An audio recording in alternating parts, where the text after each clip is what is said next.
Write a story from the view of a sidekick or someone who is happy to stay away from the limelight. Calm down. Easy for you to say. Yes, it was easy for me to say. I wasn't the one going to be standing on the stage before hundreds of people, delivering a speech I was given an hour ago. No, I would be watching from backstage. Do I look okay? You look perfect. Let's welcome on stage. Pray for me. Always. Vanessa Wilson. Vanessa hurried over to the stage with her signature smile on. I smiled too. We have come a far way from where we began. It was almost like a dream to me, to the both of us. I still remember a time 2 years ago when we were both unsatisfied with our lives. She always had that enthusiasm about her that I admired. It was only natural she be the face of what you created. Actually, she suggested I be the person in the lead since I was a more mature one, but I declined the offer. She seemed like a better fit. Perhaps maybe I will be a face in the future, but now I'll be content watching from the crowd. Vanessa did an amazing job as usual. I could tell she was nervous only because I knew her, but she pulled through. She hugged me the minute she got off the stage. How was I? Amazing. She smiled and hugged me again. Just like that, the major event of the day was done. Well, not yet. Vanessa had to wait to meet prospective clients, fans, and whoever wanted a piece of her for the night. Of course, I didn't have to stay as well, but I did. We were in this together, and Vanessa didn't forget it. She introduced me in every conversation she had. She spoke the most, but she did make sure I spoke enough too. Next were photo shoots, which she dragged me into as well. It was a fun day and night, but quite draining. We took a straight bus back to campus. Well, she did. I lived closer than she did. We said our goodbyes, and I planned immediately going to bed. The day was exhausting. Vanessa wouldn't be going to bed, at least not immediately. She had an exam starting the next day with her first paper at noon. If anything, she would study a while before drifting to sleep. As for me, I had nothing preventing me from getting a good night's sleep. And sleep, I did. Until a phone call woke me up from my sleep.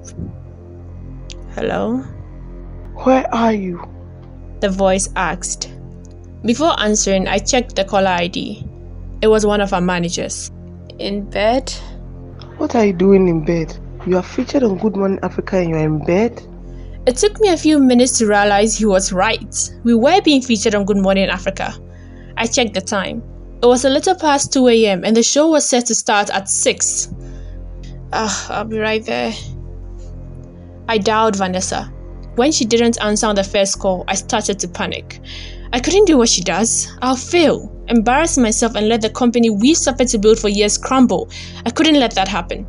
I called her again. She answered on the 4th ring. What's up? She mumbled sleepily. Good morning, Africa! Oh. There was a minute of silence before I heard a rush of movements. Can you get a bus? At this time? I'm not sure. I'll order a car. Take a bus is safer. I didn't have to mention why I said that. With the current crime rate, she already knew. Alright, but if I don't find one, I will order a car. Sure, see you in an hour. I'll take a shower at your place. After the call, I took a shower. I sighed in relief. Thank God I got her. She arrived in an hour's time, looking sleepy and with a bag full of books. Did you pack an outfit? I asked her. She face-palmed and groaned. I forgot. It's alright, I have spare. Go take a bath. We finally left at 3:30. Our manager looked relieved at the sight of us. He had done so much to get us this gig. We couldn't afford to not be present. Vanessa was pushed into the makeup chair, still very much half asleep. Our manager handed her a script. It wasn't a presentation like yesterday, but she had to get some details and points down before the show started. In the meantime, I got myself accustomed to the set and the people I hoped will have a long-lasting relationship with. Do you want a cup? Emil asked me. What? He pushed a cup to me. It was coffee. I took it. Yes, thanks. I'm Frank. You? Diane. I sipped it. It was good. Maybe I should get one for Vanessa. Where can I get some? Over there. He pointed to the table it was set on. Thanks. He walked with me as I made my way to the table. You girls are such an inspiration. Thank you. I remember being your age. I could have never been able to do this. I lowered my dark glasses and peered at him. You are literally our age. 2 years older.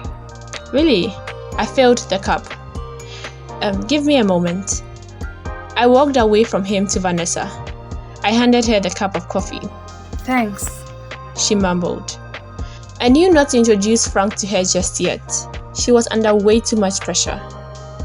Are you sisters? No, friends. There was an increase bustling around us and I knew it was almost time to go live. I'm sorry, please give me a moment. I said to him once again. I walked to Vanessa as she stood up. You can do this. I hope so. She said with a smile. I hugged her. You look amazing.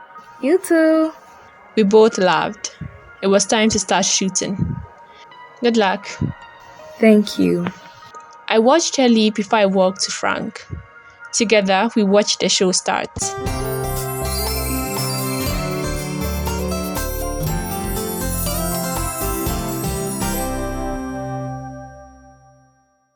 Looking at her now, there's no way I would have guessed she had no sleep.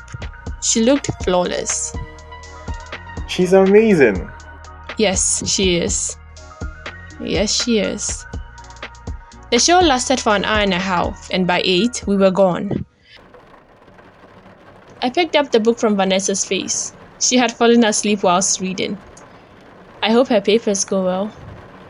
I leaned into the seat of the car. We've come a long way from where we started. We've never changed. Vanessa presents us outside, and I hold it up within. Sometimes I crave what she has, but other times like this, I'm glad I'm not her. It gets hard and tough. She couldn't have missed this event, but I totally could have.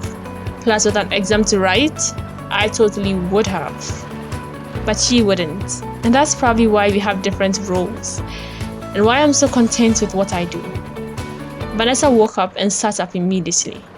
Where are we? What time is it?